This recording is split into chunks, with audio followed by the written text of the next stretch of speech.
O Kaloy, ano nilalaro-laro mo dyan? Parang ano, ito sampayan. So grabe naman, napakatindi naman ang brake hose nito. Shoutouts po kung sino man yung gumawa nitong braking system ni C200 ni brother. Napakatindi ng brake hose. Oh. Talagang nakaganito lang siya.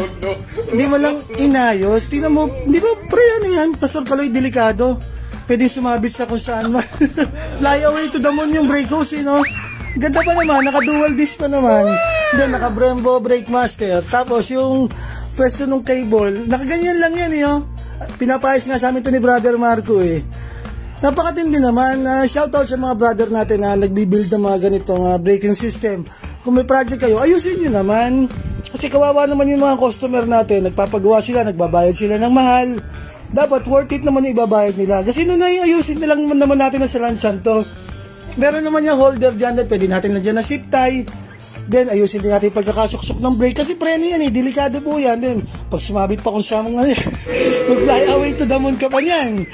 So ayun, at ang ano natin dito, ang punto natin dito, yung ayusin naman natin yung trabaho natin. Kasi para sa mga customer natin, happy din naman sila. Then dito pa may napansin kami ni Pastor Kaloy. Etong brake ano niya, parang cap o brake reservoir. Nakasip tie lang yan dito kanina eh. Nakasip tie lang siya kanina dito.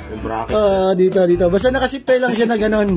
Parang ang jeje mo niya talaga, nakasip tie lang. Eto na, ginagawa na lang namin ni Pastor Kaloy ng paraan para magkaroon ng bracket. Para magmukhang presentable naman kasi napakaganda ng brake master. Tapos nakasip tie lang kanina yan dito. Kamote na. Kasi naman gumawa nito, shoutout sa'yo idol. Napatindi, napalupit. So dinidiskatehan na lang ngayon ni Pastor Kaloy para magawa natin ng bracket to. May salpak natin. Then do sa brake hose yan. Napakatindi, fly away to the moon yun. Nakaganyan, fly away to the moon. Ayusin lang natin mamaya yan para may pwesto natin siya ng nakapasok.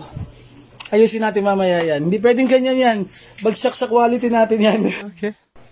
So ito na mga chipapi yan. Nakita nyo naman, inorganize na natin yan. Nilagyan natin ng zip tie para hindi siya maghiwalay. Fly away to the moon.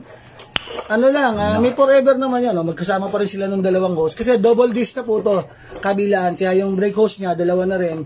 Pero yung kinabit nilang isa siguro, medyo mas mahaba. Kaya, ewan ko, pinabayaan na lang yung nakalaylay. Napakatindi. O yan, okay na siya, diba? Then, dito na lang, iayos na lang din natin yung kabit nito. Lalagyan na lang ni Pastor Kaloy ng bracket. Medyo, hindi ko na matatapos ng video na to. So, sana naunawaan nyo yung content natin tungkol dito sa pag-ano ng motorsiklo. Ilagay naman natin sa ayos. Nagbabayad ang mahal ang customer para sa mga project na ganito. Tapos, ganito, nakakalungkot lang. Fly me to the moon.